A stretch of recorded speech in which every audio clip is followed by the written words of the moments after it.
தாம்பரம் அருகே பள்ளி மாணவர்களை ஏற்றி செல்லும் மினி வேன் திடீரென தீப்பற்றி முழுவதுமாக எரிந்து நாசமானதால் பரபரப்பு ஏற்பட்டது.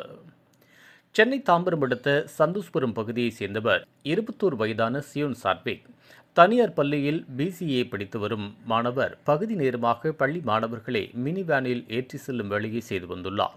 நேற்று வழக்கம் போல் மினி வேனில் பள்ளி மாணவர்களை அவர்களின் வீட்டில் இறக்கிவிட்டு பின்பு தனது வீட்டு வாசலில் வேனை நிறுத்தியுள்ளார்.